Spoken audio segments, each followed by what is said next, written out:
लावलेला आहे. एवढे कार्यक्रम आयोजित करायची म्हणजे थोडी आयोजकाला भीती असतेच. का म्हणतो मी असं? का भीती असते? कारण कीर्तनकाराला फोन केल्यापासून कीर्तनकार येईपर्यंत लोक कोणाला बोलत असतात? ज्यांनी तारीख दिली त्यांना. अजून महाराज आलेले अजून आता इकडं बरं आहे, पण आम्ही महाराष्ट्रभर फिरतो. काही ग्रामीण भागात फोनला रेंज नसते, पण ज्यांनी तारीख दिलेली असते तो झाडावरती चढतो. महाराज हॅलो हॅलो महाराज कुठपर्यंत आला महाराज? आम्ही पण हुशार 5 किलोमीटर पुढंच सांगायचं. आम्ही तसं केलं आज परफेक्ट सांगत होतो. कारण ते गावाचे नाव बरोबर सांगत होते. आता इथं आला सर मग म्हणलं बरोबरच आयोजकाला फार मोठी भीती असते. महाराज येईपर्यंत नियोजन आहे. पक्वाद वादक आले नाही तर, गायक आले नाही तर, तालकरी जमले नाही तर, मोठा प्रश्न श्रोते जमणार, वर्ग जमला नाही तर महाराज पुन्हा बोलतील. श्रोतात नाही ऐकायला मी कसं कीर्तन करणार? ही सगळी भीती कोणाला असते? आयोजकाला. म्हणून काही माणसं आयोजनातून बाजूला पडतात. आमच्याकडनं सांगते मला भीती असते, म्हणजे सगळं अरेंजमेंट करायचं, सगळं व्यवस्थापन करायचं, भीती वाटते. पण वाडा मंदिरातील सगळे हे वर्षभराचे कार्यक्रम तुम्ही निर्भयपणे पार पाडता, कारण तुम्हाला भीती नाही. त्याच्याकरता आजचा अभंग आहे.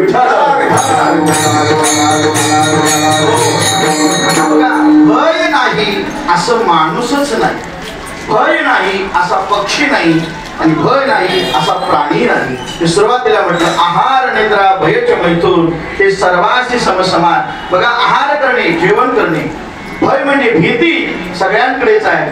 निद्रा म्हणजे झोपणे सर्व प्राणी मात्रांमध्ये आहे. प्रजनन निर्मिती करणे सर्व प्राणी मात्रांमध्ये आहे. त्यात भय हा एक प्रकार आहे, म्हणजे भीती. भीती नाही असा माणूस नाही.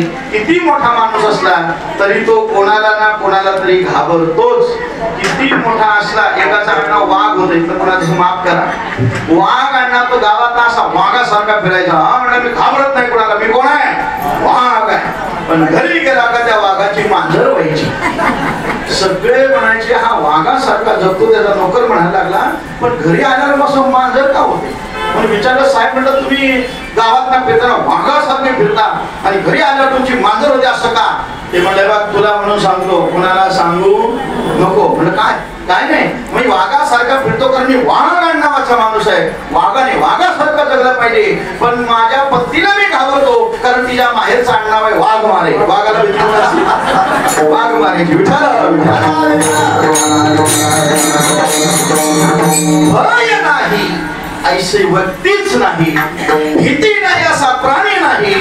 तुकोबारांकडे काही साधक मंडळींनी पाहिलं. महाराज जीवनभरापासून आटास करत असताना ज्या ज्या वेळेला तुकोबारांच्या कार्यक्षेत्राकडे आपण जर पाहिलं तर तुकोबारांची पत्नी जावी, मुलगा जावा, दुष्काळ पडावं, होत्याचं नव्हतं व्हावं. अरे निर्माण केलेली ग्रंथ संपदा या धर्म मार्तंडाने पाण्यामध्ये बुडवावी. एवढे मोठे मोठे आघात झाले. नवे नवे तुकोबारांना मार सुद्धा खावा लागला. अरे नको त्या प्राण्यावरून तुकोबारांची हिंड सुद्धा काढली.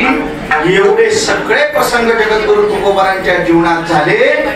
पण तरी सुद्धा तुकोबारांच्या चेहऱ्यावरती भय भीती काही दिसत नव्हती.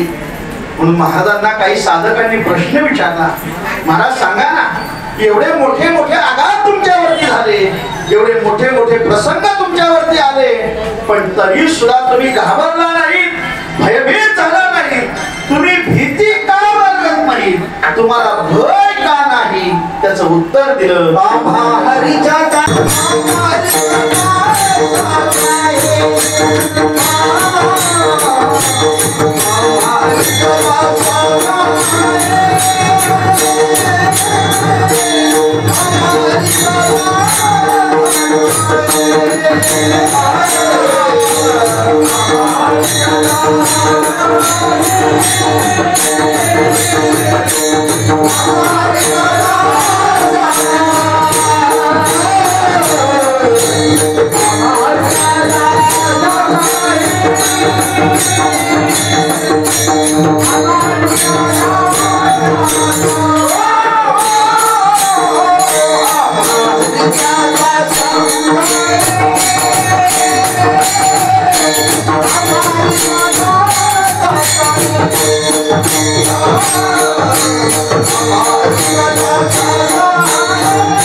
भय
नाही त्रैलोकी. आम्हा स्वतःची ओळख करून देताना काय ओळख करून दिली हो?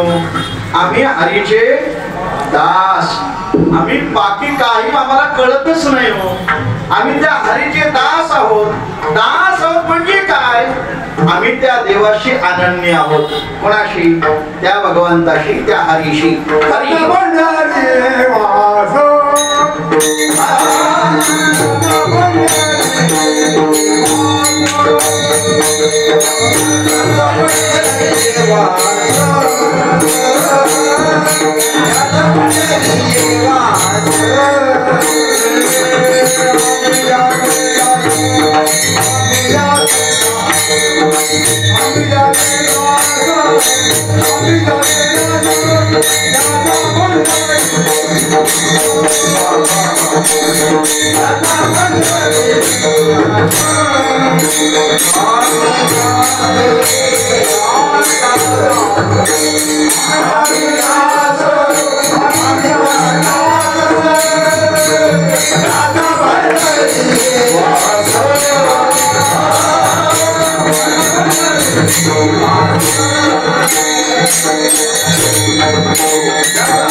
आम्ही त्याचे जाणून त्या हरीला घ्यायचं आहे. तो हरी, त्याचे आम्ही दास, त्याच्याशी इतके अनन्य आहोत म्हणून दास आहोत.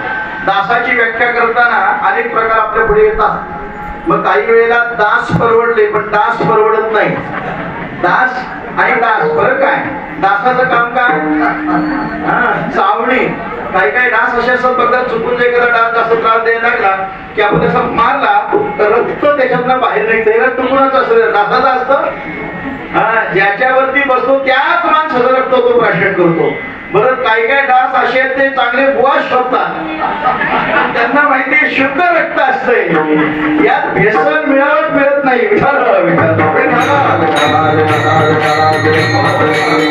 म्हणून तो डास त्रास देतो आणि दास अनन्य सेवा करतो. दासाची व्याख्या आहे बघा. गोकुळामध्ये भगवान श्रीकृष्णाचा एक गवळी फार गोकुळात त्याची भक्ती भगवंताशी. सामान्य माणूस हो, काय त्याला कळत नाही त्यातलं.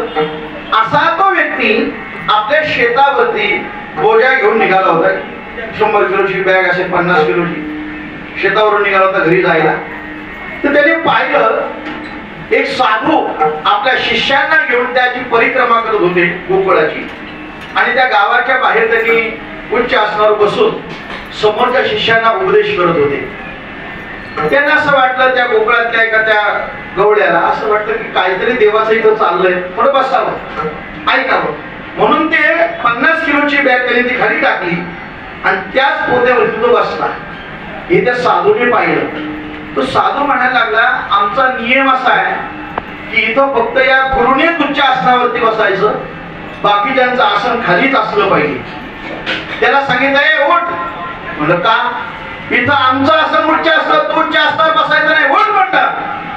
तो म्हणला, गाव माझा, हा एरिया कुणाचा? माझा. आणि हा कोण मला सांगणार आला? ते म्हणलं, तसं काही मी ऐकणार नाही. गाव माझा आहे, एरिया माझा आहे, परिसर माझा आहे. ही जमीन तुम्ही ज्या जमिनीत बसलात ती जमीन सुद्धा माझी आहे. मी उठणार नाही. म्हटलं, तुम्ही काय तुमचं चाललंय ते मला ऐकायला मी फक्त बसलोय, तसं नाही, मी सांगणार नाही. उठ म्हणजे उठ. तो म्हणला, नाही उठणार. तुमच्या आसनावरती? तो म्हणला आम्ही देवाचे दास आहोत म्हणून तुमच्या आसनावर बसतो. तो म्हणला मी पण आहे. तो काय म्हणाला? मी सुद्धा देवाचा दास आहे. कुणाचा? कृष्णाचा. हा म्हणला आम्ही सुद्धा त्याचे दास आहोत. तो म्हणला पण दोघं सेवा तू बसायला काय हरकत आहे? तो गवळी म्हणाला दोघे सारखेच आहोत की नाही? तूही देवाचा दास मी देवाचा दास. मस्त तर काय होतंय? नाही जमणार नाही, कारण मी दास जरी असलो तरी मी देवाशी अनन्य आहे. तो म्हणला काय? मी अनन्य आहे, देवाशी अनन्य आहे. तो म्हणला तू अनन्य असशील तर मी भनन्य आहे. काय करायचं कळतो? तो म्हणला तू अनन्य तर मी भनन्य आहे, मी बसणार इथं. तो म्हणला भनन्य म्हणजे काय? कुणाला विचारला तर त्या साधूने, ते साध्या बावड्याला विचारलं सांग भनन्य म्हणजे काय? तो म्हणला तू पहिले अनन्य म्हणजे काय सांग, मी भनन्य म्हणजे काय सांगेल. कुणाला गुंतवलं त्याने? साधूला. सांग म्हणलं अनन्य म्हणजे काय? मग मी भनन्य म्हणजे सांगतो.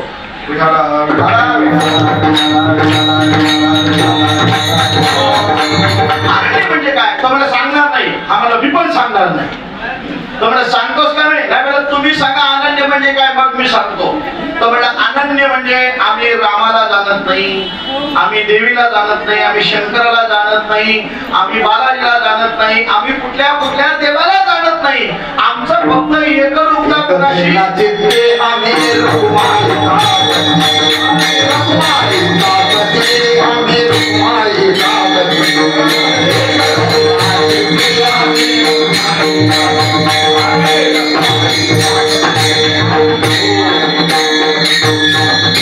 आम्हाला बाकी काही कळत नाही. हा देव नाही तो देव नाही अशी जाऊ 25 देवांची नावं घेतली. या देवाला आम्ही जाणत नाही, आम्ही एकच भगवान कृष्णाशी अनन्य आहोत म्हणून आम्ही अनन्य. सांग तुझं अनन्य म्हणजे काय? तो म्हणला तुम्हाला कृष्ण सोडून देवाची नावं तरी माहिती आहे, आम्हाला बाकीच्या देवांची नावं सुद्धा माहिती नाहीत. आम्हाला फक्त एकच माहिती, आम्ही धरला चित्ती एक रखुमाईचा पती. बास याला म्हणतात धनन्य. मग आपण आता अनन्य का?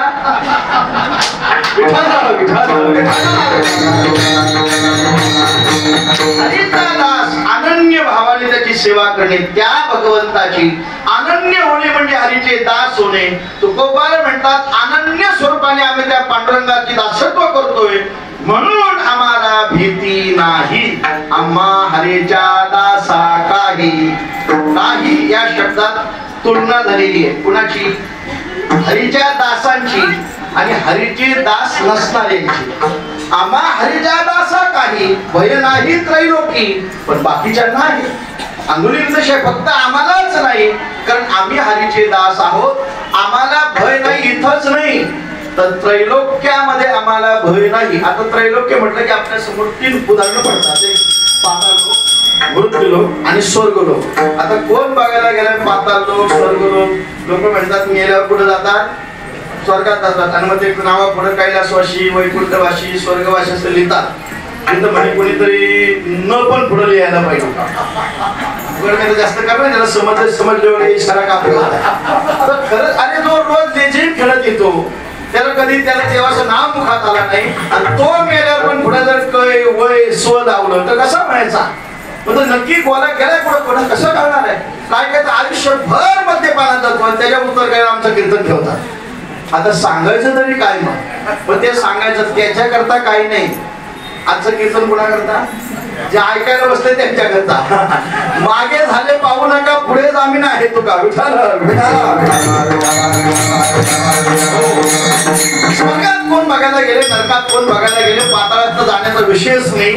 मग या 3 लोकांमध्ये आम्हाला जर भय नाही, हे 3 लोक कोणते? या 3 अवस्था आहेत मनुष्याच्या जीवनाच्या. त्रैलोक्य या 3 अवस्था आहेत. बाल्यावस्था हरी, तरुणाई हरी आणि वृद्धापय हरी नामस्मरा. हे 3 लोक आहेत. बालपण, तारुण्यपण आणि वृद्धपण हे त्रैलोक्य आहे. दुसरं त्रैलोक्य कुठं पाहायची गरज नाही.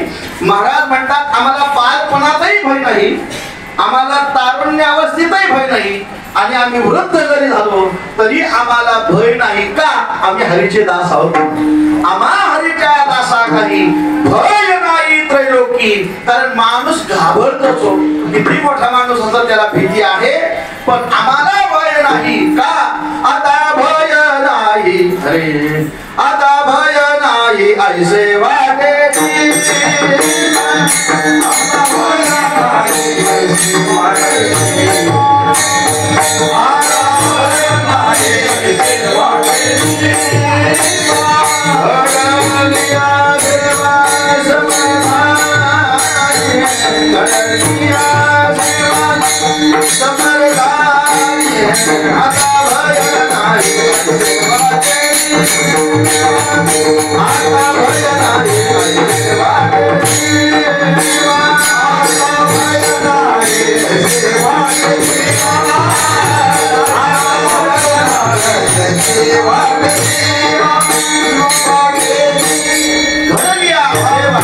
समर्थाची त्या भगवंताची समर्थाची सेवा आमच्याकडून घडली ना, सेवा कोणाची? आम्ही दास आहोत म्हणून सेवा करतोय.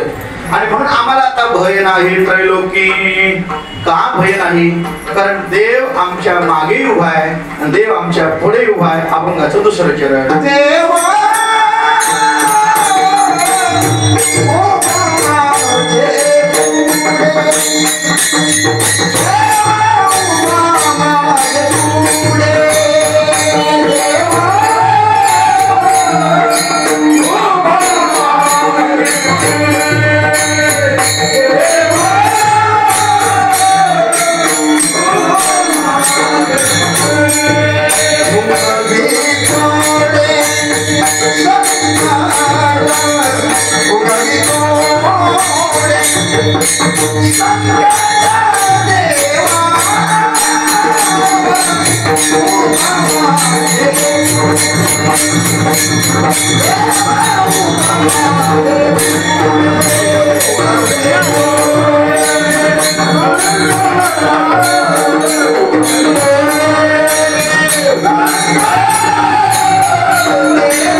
दोन्ही उदाहरण घ्या ना.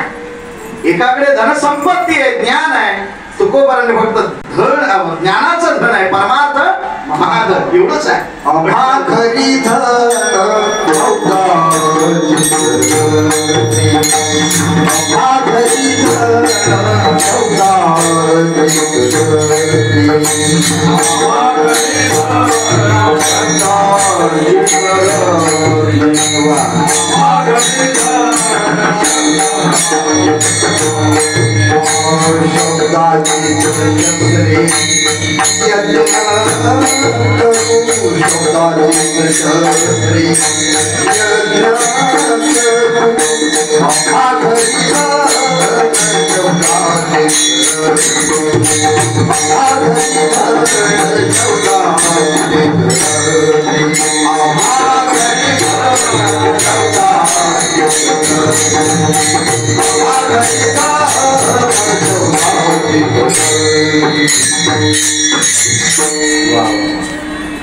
घरी धन शब्दाची रत्नी. काय धन? शब्दरत्न हीच घरी आहे. एकाकडे संपत्ती नाही, एकाकडे संपत्ती आहे.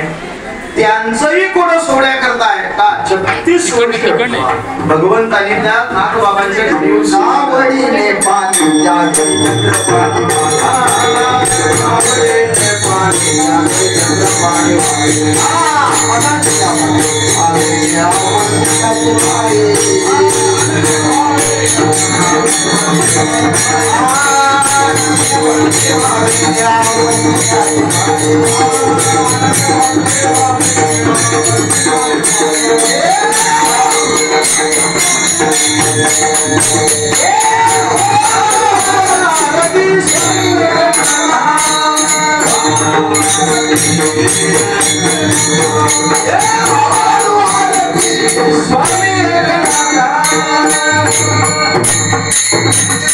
असं काय आठवलं नाही ना का आपल्या नानांना आठवायचं. मागे सरायचं नाही. असं कावडीने ज्या घरेचे पाणी चक्रपाणी वाहे अनन्य भक्ती भावे नीला वंदित्याचे पाणी. असे हे भगवंत बघा त्यांच्याकडे सुद्धा आहे आणि इकडे सुद्धा आहे. असा हा भगवान परमात्म्याचा असणारा आता उत्सव.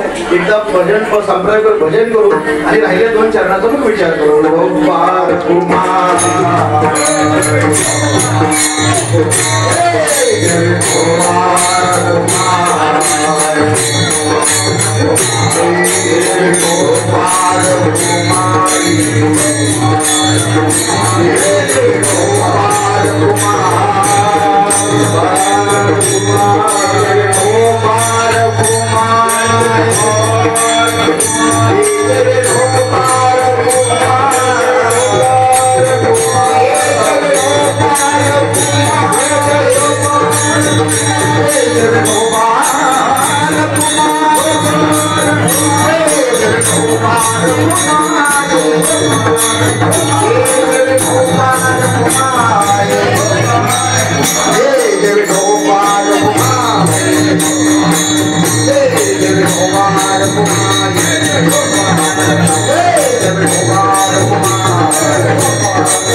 मागे देव उभा मागे उगवे कोणे संकट.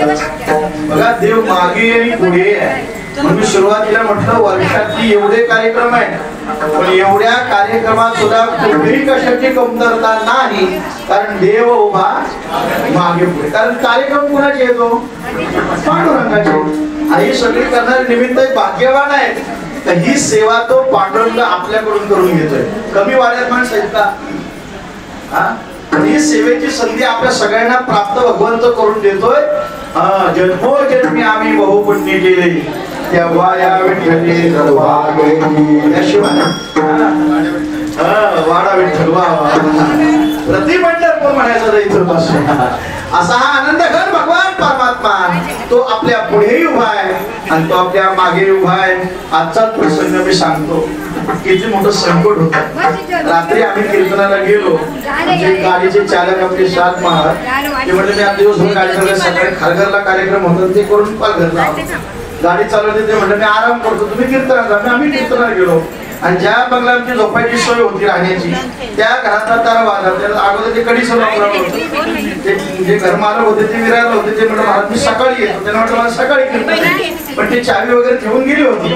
त्या चावीचा आम्ही लॉक उघडला, आतमध्ये गेलो आणि त्यांनी झोपताना ते सेफ्टी डोर असता लॉक असतो की दुसरा, तो लॉक खोलला आणि त्यांनी लॉक केलं. आणि मग बाहेर निघताना ते कीर्तन झालं, जेवायला फोन केला या. ते बाहेर येताना दरवाजा ओढून घेतला आणि तो दरवाजा झाला लॉक. कीर्तन करून जेव्हा झोपायला गेलो तेव्हा फक्त दरवाजा पुढे उघडतोय. त्यांना विचारली चावी, तर म्हणतात त्या बाहेरच्या लॉकची चावी आहे कुलपाची, पण त्याची चावी माझ्याकडे मी विराजला आता. आम्ही 11 वाजता रात्री फोन केला. ते म्हणजे आता येऊ का महाराज? ते म्हणलं आता येऊ नका. मग ते दुसऱ्या घरात सोय आमची राहायची केली, पण सगळे वस्त्र कपडे सगळे त्या घरात बंद. मग त्यांनी सकाळी एवढे धावपळ करत करत करत विरार आणि तिकडे विरारले म्हणून असा पाऊस पडतोय. सकाळपासून कुठे कोण होतं ओळखीसारखं फोन लावा. जसा जून जुलै मध्ये पाऊस पडतो असा पाऊस पडतो रात्रभर तिकडे. एवढी धावपळ करत कसे तरी ते तिथपर्यंत पोहोचले. तेव्हा आमचं सगळं उरकलं. करता करता निघायला आम्हाला 8:45 वाजले तिथं. आणि तिथं ज्यावेळेला GPS मी मॅप लावला त्याच्यात वेळ दाखवत होती तुम्ही 11 वाजता पोहोचा. मी त्या पांडुरंगाला सांगितलं आता देव उभा मागे पुढे 11ला मॅप दाखवतोय म्हणजे 11:15 पोहोचू. कसं होणार? त्या पांडुरंगाला हात मारली, उगवी कोडे संकट. काय तरी गाडी चालवली काय माहिती का? पांडुरंग त्यांच्या संचारला अशी गाडी फास्ट. एवढे रस्ते सगळे माहितीचे नव्हते तरी पण बरोबर 10:30च्या आत पोहोचलो इथं. उगवी कोडे संकट देव हुआ मागे पुढे अशा त्या आपल्या प्रतिपंढरपूर वाडा नगरीच्या पांडुरंगाचा जन्मदिवस आहे. तो जन्म उत्सव करायचा. सगळ्यांना फुलं मिळाली असतील. सगळ्यांनी पुष्पवृष्टी झाल्यानंतर फुलं दर्शन लाईन बंद करा. आता दर्शन लाईन थांबवा. उलट भाग्यवान आहात तुम्हाला देव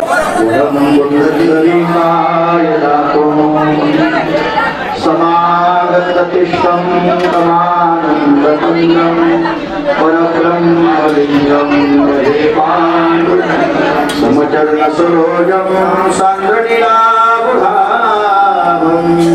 जगन्निहितपाणि मण्डनानां तरुणतुलसीमालां गन्धरं गञ्जनेत्रं सदयधवलहासं विठ्ठलं चिन्तया सदयधवलहासं विठ्ठलं चिन्तया सदयधवलहासं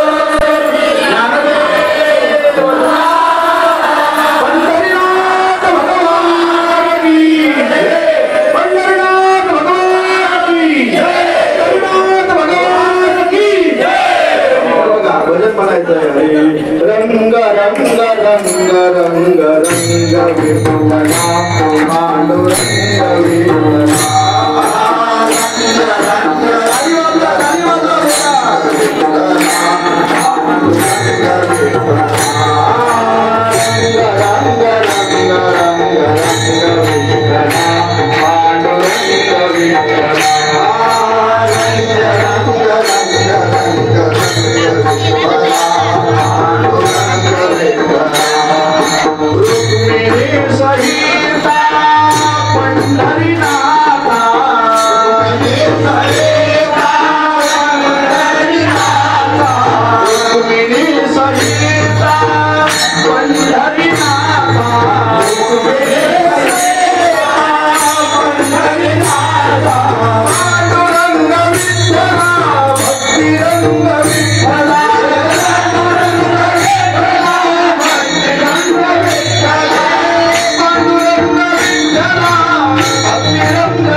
पण असा रंग एकदा चढला का कधीच उतरत नाही. पांडुरंग विठाला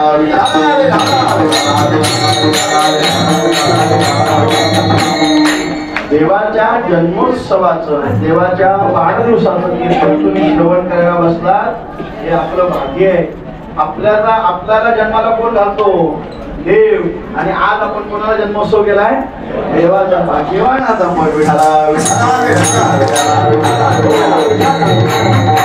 एवढी लोकसंख्या असेल वाडा नगरीची, पण सगळ्यांच्याच माझे भाग्य नाही ना. काही मोजकेच असतात त्यांनाच भाग्य मिळतो. तुम्ही सगळे भाग्यवान आहात. तिथं जी आली ती भगवंता करता आलेली आरती. देव उभा मागे पुढे उगवी पुढे. काय तुम्ही त्या कीर्तनामध्ये अभंग घेतला, ते म्हटलं महाराज हा अभंग तुकाराम महाराजांचा आहे. पण तुकाराम महाराजांवरती संकट आलीच का? देव जर मागे पुढे आहे संकट निवारण करण्याकरता. अरे संकट आली नाही, ती महाराजांनी मागूनच घेतली. संकट आली नाही, ती मागूनच घेतली. काय तुकाराम महाराजांचा अधिकार? अरे संकट काय ते एका क्षणात दूर करू शकत होते हो. अरे त्या मूर्तीचा दगडाचा नंदी आहे, त्या नंदीचे जे दूध काढू शकतात, येलेश्वरा ते पूजले नंद, नंदीला उठविले आणि येलेश्वरा ते पूजिले, दूध नंदीचे काढिले. हे तुकाराम महाराज संपत्ती पैसा निर्माण करू शकत नाही का? करू शकतात. काय त्यांचा अधिकार आहे? अरे देव त्यांच्या मागे पुढे आहे, पण तरी सुद्धा भक्तीत आहोत, आम्ही जे हरीचे दास आहोत, म्हणून आम्हाला त्या सगळ्या परीक्षा पार करायच्या आहेत. सोन्याला शुद्ध सोनं हे घोषित करण्याकरता त्याला कस लावावा लागतो. कशाला सांगतो मी? सोन्याला कसाला उतरावं लागतं, तर तेव्हा ते शुद्ध होतं. तसे संत त्या अवस्थेला जातात. पण किती मोठी संकट आली ना, तरी जाता मागे पुढे सांभाळणारा माझा भगवान परमात्मा. काय तुकाराम महाराजांचा अधिकार? एका ब्राह्मणाने यज्ञ केला आणि यज्ञ केल्यानंतर त्याला जवळजवळ त्यावेळेला 10,000 रुपये खर्च आला. म्हणजे तुकाराम महाराजांच्या काळात त्यावेळेची 10,000 म्हणजे आताची मराठी कमीत कमी 1 कोटी असावे. एवढं तर पैशाची किंमत वाढली सध्या. 10,000 त्यावेळेला खर्च केला. लोकांकडे त्यांनी देणग्या मागितल्या, लोकांनी कबूल केल्या, आम्ही एवढं देऊ, मी तेवढं देऊ, तेवढे देऊ. पण 5,000 जमले आणि 5,000 त्याच्यावर कर्ज झाला. आता कसं काय करणार? कर्ज तर फेडावंच लागणार. लोकांनी देणग्या कबूल केल्या तर दिल्याच नाही. हस्तम पवित्र दान पुण्य. लोकांनी देवाला देण्यात कसरत करायची नाही, देवाला देण्यात कसरत करायची नाही. धरण आहेत का इकडे? आहेत ना? त्या धरणाला पावसाळ्याने दरवाजे उघडतात. आपण माहिती का नाही? 2 दरवाजे उघडले, 3 तानसा मोठा धरण आहे, 4 दरवाजे उघडले. का उघडतात? धरण फुटू नये म्हणून धरण परत आलं का धरणाचे दरवाजे उघडायचे. मी धरणाचंच सांगतोय तुम्हाला. सप्ताह आला का दरवाजा उघडायचा, कार्तिक एकादशी आले का दरवाजा उघडायचा, आषाढी आले का दरवाजा उघडायचा. आणि ज्यांनी धरणाचे दरवाजे उघडले नाही त्यांचा धरण फुटलाच म्हणून सांगा. फुटू नये म्हणून दान धर्म झालं पाहिजे. जोडे या धन उत्तम व्यवहारे असं विचारे. हे चांगल्या ठिकाणी गेलं पाहिजे. इथं चांगलंच चाललंय, त्यामुळे इथं माणसाने दिलं पाहिजे. तुम्ही सगळे देता, त्याबद्दल काही वादच नाही. तर असं लोकांनी कबूल केलं, देणार पण दिलंच नाही. 5,000 कर्ज झाला. ते फेडावं कसं? लोकांकडे फिरला पण लोकांनी काय नाही म्हणलं. आता यज्ञ झाला ना, आता काय करत तुम्हाला पैसे? लोक देईना. मग त्यांनी विचार केला तर लोक पैसे देत नाहीत ना, मग तो लोखंड गोळा करायचा. देवगावात सगळीकडे लोखंड गोळा करायचा. करता करता करता करता लोखंड गोळा करायचा. तेव्हा काय भंगारवाले नसायचे. लोखंड घ्यायचा, नेऊन विकायचं. त्यातनं काय 5 पैसे येतील ते सावकाराला नेऊन द्यायचं. असं त्यांनी कर्ज फेडायला सुरुवात केली. एक दिवशी जगद्गुरु तुकाराम महाराज त्या लोहगावची एक शिळा आहे, लोहगावला गेला पुण्याला, तर शिळेचं मंदिर तिथं सुद्धा तुकाराम महाराजांच्या. त्या शिळेवर महाराज बसायचे. त्या ठिकाणी तो आला आणि म्हटलं, ब्राह्मण काका कुठं चालला? महाराजांनी विचारलं, सांगितलं काय नाही म्हटलं, लोखंड विकायला चाललोय. अहो म्हटलं तुम्ही विप्र साधुवर्य मंडळी, तुम्ही ऋषीवर्य मंडळी, तुमच्यावर ही वेळ आली, काय झालं काय? अहो म्हटलं 10,000चा यज्ञ केला, 5,000 लोकांनी दिले, 5,000 माझ्यावर कर्ज झाले, ते फेडण्याकरता लोक पैसे नाही म्हणून मी आता लोखंड विकतो आणि त्यातला बाबा पैसे मागवतो. ते म्हणलं कुठे आहे लोखंड? हे काय म्हटलं, वरच्या डोक्यावरच्या पात्रात लोखंडच आहे. आणि म्हणलं इकडं त्या दगडावर बसले होते ना, त्या दगडाला महाराजांनी सांगितले, बघ एवढ्या मोठ्या ऋषीतुल्य देवतुल्य व्यक्तीला हे काम करावं लागतंय, ते काम त्यांना करायचं नाही. तू आज दगडण्यात परीस आहेस, त्यांच्या पात्रात असणारे सगळे लोखंड काय झालं पाहिजे? सोनं झालं पाहिजे. होता यांच्यावरती ते ब्राह्मण काय म्हणले, हो ना काय गरजच नाही, येणीच आहे नुसती. हा त्यांनी सांगावं. म्हणजे असं कुठं असतं का? या दगडात कुठं परीस आहे का? ब्राह्मण काकाला म्हणलं, अहो ब्राह्मण काका तुम्हाला काय करायचं होतं ना तुम्ही, अहो म्हणलं उगाच माझी थट्टा मस्करी करता तुम्ही, काय तुम्हाला समजतं का असं कुठं होणार का, आधीच माझ्यावर तेवढं कर्ज आहे तुम्ही थट्टा करता माझी, अहो होता तर तुम्ही. त्यांनी वरचं सगळं पात्रात ते लोखंड त्या दगडावर गोतलं, काय चमत्कार झाला, त्या दगडावर गोतलेलं सगळं लोखंड सुवर्णमय झालं. त्या ब्राह्मण काकाने तुकोबाराचे पाय धरले, म्हणजे मी 100 यत्न केले पण माझ्यात एवढी ताकद नाही, तुमच्यात ताकद कुठून आली, देव उभा मागे पुढे, ही ताकद आहे भगवंताची. अरे म्हटलं काय एवढं आहे, काय नाही म्हटलं माझ्याकडे नाम साधन आहे म्हणून मी हे काम करू शकतो. जे सोन्याचं लोखंडाचं सोनं करू शकतात ते या महाराजांच्या घरी काय खाण्याचं असं का, पण तरी सुद्धा हे सगळं ओढून घेतलंय महाराजांनी आणि मग ते सोनं केलं. महाराजांनी म्हटलं हे न्या, तुम्हाला जेवढं कर्ज आहे तेवढं फेडा, राहिलेलं कुठल्या तरी मंदिराला दान करा, पण जा, पण एक काम करा, गावात जाऊन कोणाला सांगू नका का हे दगड काय काम करतंय, ते तुमच्या पुरतं केलंय काय म्हणलं, कोणाला नाही सांगा. ते घरी गेलं, सगळं ते सोनं विकलं, कर्ज फेडलं, राहिलेले पैसे घेऊन घरी आले. पत्नीला म्हणलं हे बघ काय आपलं सगळं कर्ज फेडलं, आता तापच नाही राहिला. ती म्हणलं झालं काय, काय झालं, तुला म्हणून सांगते, तुम्हाला सांगू नको. म्हणाला बरं म्हणून सांगते, कोणाला सांगू नको. अगं तो तुकाराम बुवा आहे खरं आपल्या लोकात कीर्तनाला येतात ते, आपण मग त्या दगडावर बसतात का, ते दगड नाही. तरी मी म्हणलो तर बुवा त्या दगडावर का बसतो, ते आज कळालं म्हणलं मला. आता दगड नाही तो परीस आहे, आणि त्या परीसला लोखंड का सोनं होतंय, आता सगळं सोनं झालंय. ते म्हणजे असं आहे, खरं आहे का, म्हणजे खरं नाही तर काय, ते पैसे एवढे कुठून आले. ती म्हणजे असे बनवा, कुणाला सांगायचं नाही. ती म्हणजे अजिबात कुणाला सांगायचं नाही. तिची सख्खी मैत्रीण गावात होती, संध्याकाळी तिच्या घरी गेली, तिला म्हणलं तुला काय समजलं काय, म्हणजे काय नाही, तुला तुम्हाला अजिबात सांगू नको. ते तुकाराम महाराज या दगडावर बसतात, दगड नाही ते परीस आहे, कोणाला सांगू नको. तिने तिच्या सख्या मैत्रीला तुला म्हणून सांगते, कोणाला सांगू नको. अख्या गावात बातमी पसरली आणि मग सगळी लोक लोखंड घेऊन धावायलाच लागली. लोखंड नेताना पण काही चुका खेडे नाही नेले, हातोडी, टिकाव, आवडा, पारई, म्हणलं सोनाकडे मोठा वस्तूला करायचा. आणि जशी लोक ते सगळं लोखंड घेऊन धावताना दिसली, महाराजांच्या शिलेला सांगितलं बास आपलं जेवढं काम होतं तेवढं झालं, आता तुम्ही पुन्हा शिळाच राहा, परीस नाही. सगळ्यांनी येऊन तिथं लोखंड घातलं, पण कुणाच्याच लोखंडाचं सोनं झालं नाही.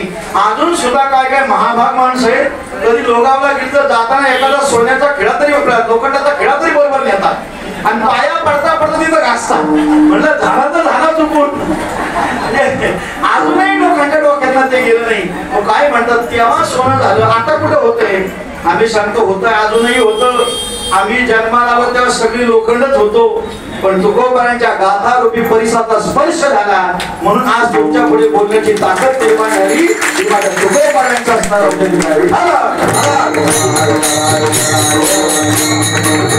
देव उभा मागे पुढे, काय करू शकत नाही तो देव आमच्यासाठी.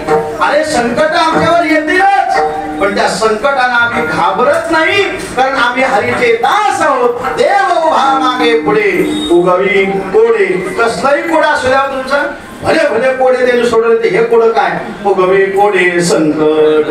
मग कसा येतो महाराज म्हणले, आम्ही जसं हात मारू तसा. आपण तिसरं चरण,